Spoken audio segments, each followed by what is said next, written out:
नाही तिरंगा माहिती पण. आकाशी आज फडकला, ध्वज तिरंगा आकाशी आज फडकला.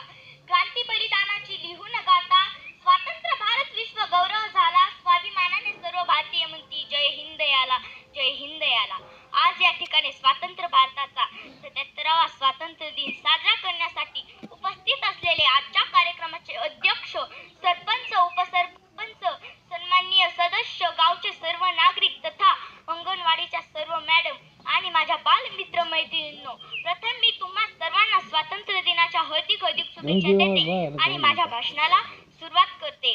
15 ऑगस्ट 1947 रोजी आपला भारत देश इंग्रजांच्या गुलामगिरीतून मुक्त झाला.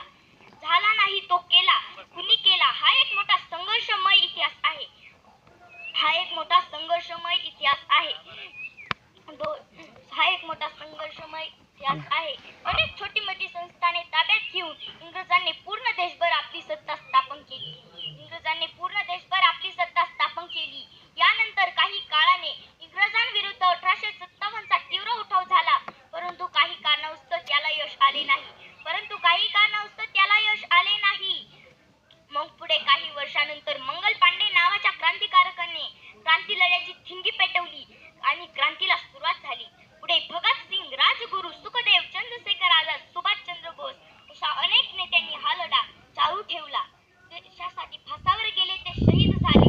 त्याचबरोबर महात्मा गांधी आणि त्यांच्या काही सहकाऱ्यांनी शांती अहिंसा मार्गाने इंग्रज सरकारला जेरीस आणले आणि 15 ऑगस्ट 1947 रोजी या प्रकारे आपला भारत देश इंग्रजांच्या गुलामगिरीतून मुक्त झाला. पेरले बीज क्रांतिकारकांनी बलिदानाचे उपभोगतो आज आपण कणीस स्वातंत्र्याचे म्हणून तेव्हापासून आपण हा स्वातंत्र्य दिन मोठ्या उत्सवाने आनंदाने साजरा करीत आहोत. स्वातंत्र्य प्राप्तीनंतर देशासमोर मोठी आव्हाने होती. देश गरीब झाला होता. त्यातच देशाने चीन युद्धाचे संकट निवारले.